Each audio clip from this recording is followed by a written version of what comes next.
quindi chiamo Francesco Morace, sociologo, scrittore, giornalista, presidente di Future Concept Lab, consulente strategico di aziende e istituzioni internazionali. Dall'81 tiene conferenze e seminari in 20 paesi del mondo, ha scritto molti libri sui temi del marketing territoriale. Pensare localmente e agire globalmente, come può cambiare Verona all'insegna di questo slogan? Esatto, sì. Grazie, comincio subito perché così sfruttiamo il tempo, che è una variabile rara, scarsa, importante. È un grandissimo piacere essere qui stamattina con voi. Io ringrazio in modo davvero particolare Mauro Galbusera e Elisabetta De Strobel, che hanno fortemente voluto la mia presenza, la nostra presenza qui a Verona, e noi abbiamo con loro provato a lanciare un esercizio, una sorta di sfida, perché sono già state dette molte cose molto corrette. Bisogna imparare qui in Italia, sui territori, a lavorare insieme, a farlo ciascuno mettendo a frutto le proprie competenze, e quindi il materiale che voi vedrete oggi, e lo vedrete, me ne scuso, velocemente, più che altro farò una presentazione evocativa perché c'è tanto nel lavoro che noi abbiamo fatto. Questo è un lavoro che noi abbiamo consegnato a marzo del 2015 perché ci interessava capire se, lavorando sui materiali in nostro possesso, io dirigo da 25 anni un istituto di ricerca che lavora esattamente su questo, cioè quali sono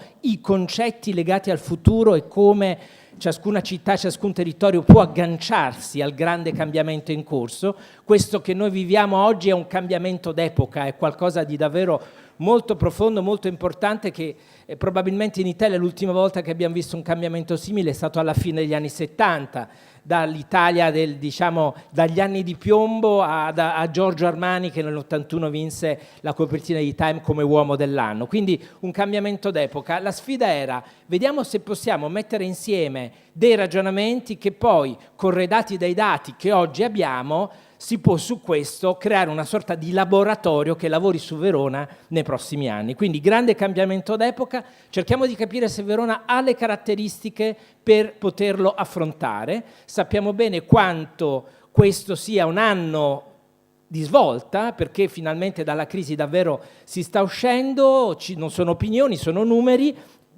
Su questo non mi soffermo, ma noi sappiamo e sapevamo già, questo è un lavoro di 5 anni fa, che in realtà, se tutti noi, in quanto italiani ancora prima che veronesi e veneti, avessimo capito il vero senso dell'Italia, cioè che cosa noi siamo in grado di offrire al mondo, probabilmente avremmo affrontato la crisi con più tranquillità.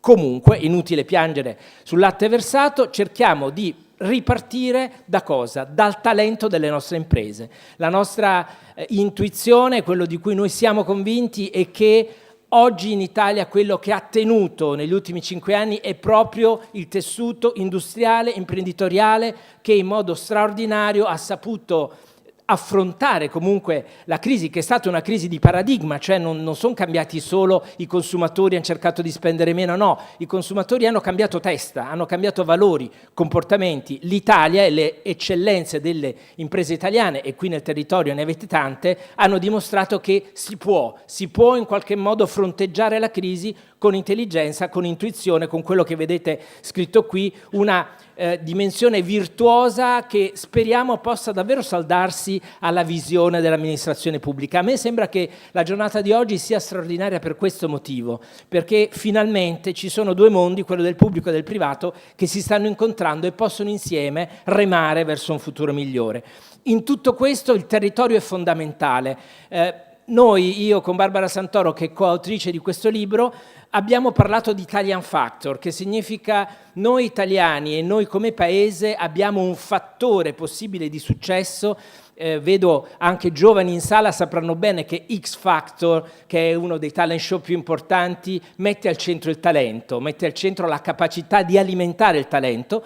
Noi il talento ce l'abbiamo, abbiamo le qualità, ma molto spesso non lo sappiamo valorizzare, cioè non sappiamo raccontarlo, non sappiamo portarlo nel mondo, non sappiamo soprattutto allevare i nostri figli e nipoti con l'idea di essere stati fortunati a nascere e crescere in questo territorio. Non parlo solo di Verona, parlo dell'Italia, perché la straordinaria biodiversità dell'Italia è qualcosa che nessuno mai ci potrà negare. Io sono napoletano, ho fatto università a Trento, vivo a Milano da 30 anni, sono qui a Verona a proporvi comunque una visione della città nuova. Questa è l'identità. L'identità è un sistema di relazioni, non è difendere con dei muri la propria unicità. Se siamo unici, dobbiamo portarlo in giro e fare diventare universale la nostra unicità. Allora, tutte queste cose sono contenute in questo materiale che è a disposizione di tutti quelli che lo desidereranno, ma quello che alla fine conta è capire quali sono i punti di forza di questa città, di questa provincia, di questo territorio. Sicuramente la cura del territorio, sicuramente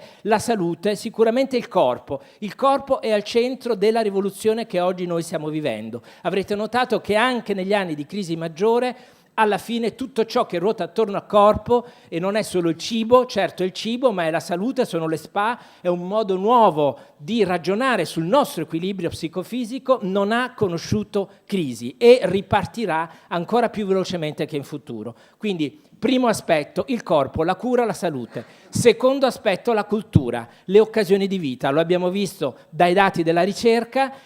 In Inghilterra può essere Shakespeare più che Romeo e Giulietta, ma sicuramente nel mondo è un immaginario di Verona e dell'Italia di cui si ha grande desiderio, grande fame. Qual è il problema? Che noi spesso non siamo laddove ci desiderano. Siamo qui a raccontarcela tra di noi, a litigare tra di noi, a pensare che di essere l'ombelico del mondo. Non lo siamo. Il nostro cortile di casa oggi vale zero. Dobbiamo andare fuori a raccontare quello che noi siamo stati in grado di fare e di pensare in quel cortile. Quindi il fatto di avere come città delle icone memorabili, e su questo non mi dilungo, è evidente che è decisivo. Dopodiché qui di fronte a me c'è un signore che ha capito prima di tutti gli altri in Italia una cosa decisiva, che noi siamo innovativi per tradizione, che significa smetterla di pensare che per difendere la tradizione ti devi chiudere all'innovazione. Non è così, è esattamente il contrario. Più abbiamo nuove tecnologie, l'innovazione americana che ci arriva dalla Silicon Valley, più noi dobbiamo difendere attaccando, non chiudendoci. Dobbiamo difendere la tradizione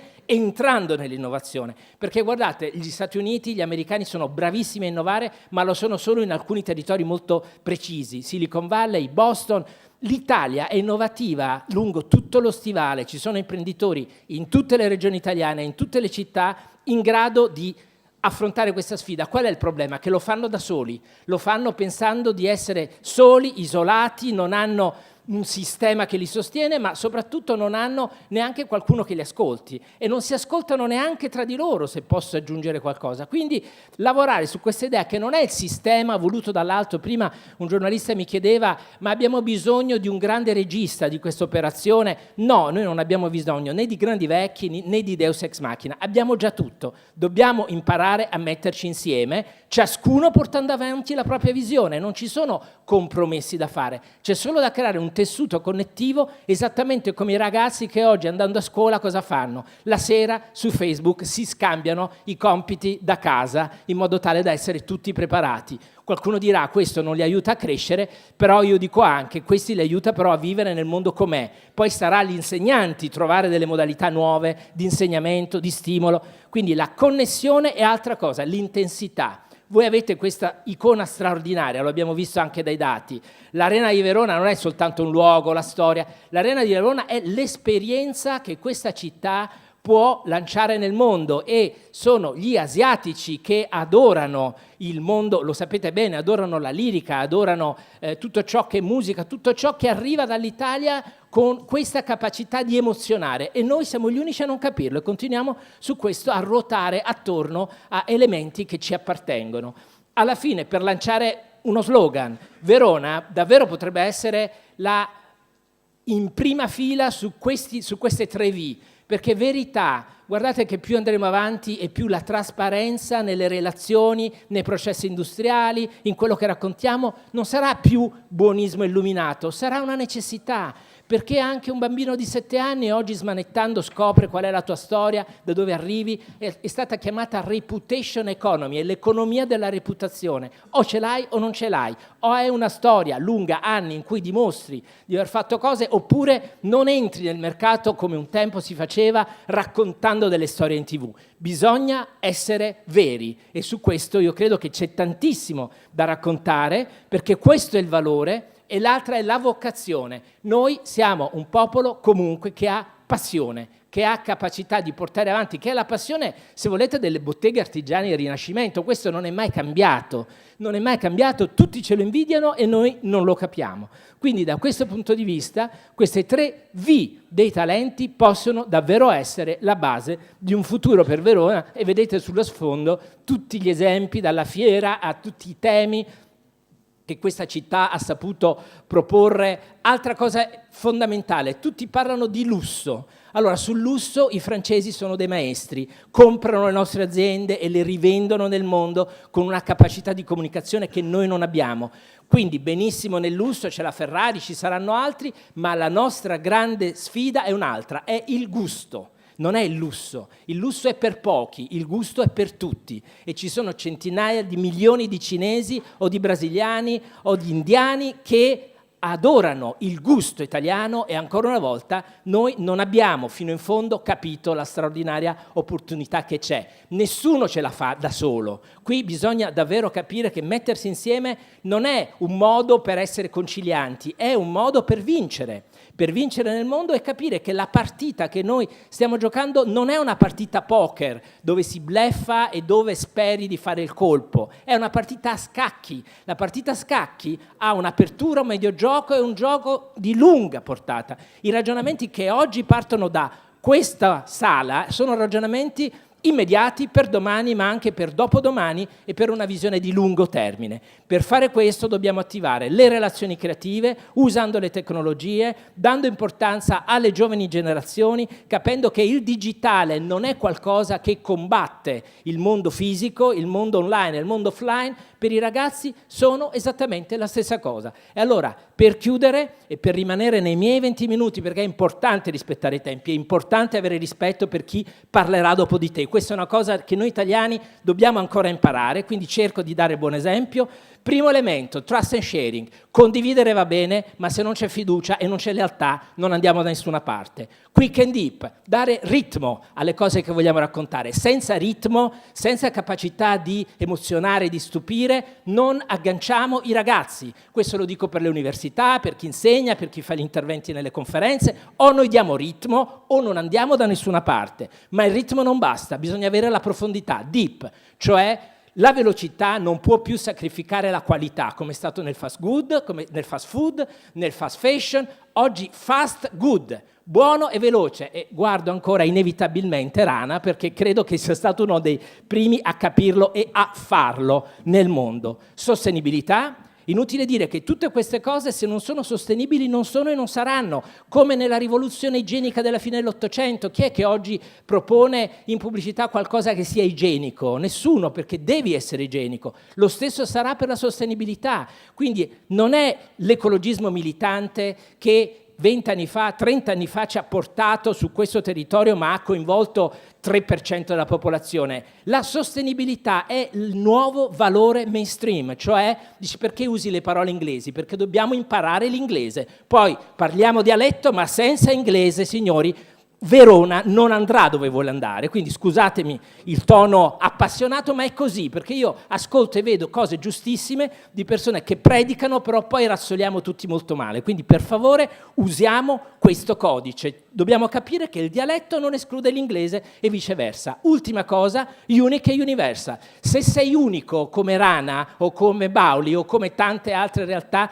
che su questo territorio hanno avuto successo, puoi andare nel mondo e diventare universale, esattamente come ha fatto la pizza, che da Napoli, la città in cui io sono nato, è andato nel mondo. Gli americani pensano che Pizza Hut abbia inventato la pizza. Dici, beh, però non è bene. No, è bene, giochiamocela. siamo noi che l'abbiamo inventata, bisogna che questo si racconti. L'Italian sounding si combatte solo essendo nei luoghi e dimostrando quanto più bravi e più forti noi siamo. Quindi questo salto di paradigma, e con questo vi lascio, è capire che tutto in questo momento è in moto. In 2 anni sono successe cose veramente che nessuno di noi avrebbe immaginato. Questa è una città che non solo ce la può fare, ma ce la può fare nelle primissime fila, può davvero essere un esempio straordinario, non solo per le altre città italiane, ma per il sistema Italia, che queste cose, dando valore alle nostre potenzialità, capendo che non puoi più imporre niente, non puoi semplicemente ripetere in modo persuasivo i tuoi messaggi e le tue campagne, devi essere vero, devi ispirare, devi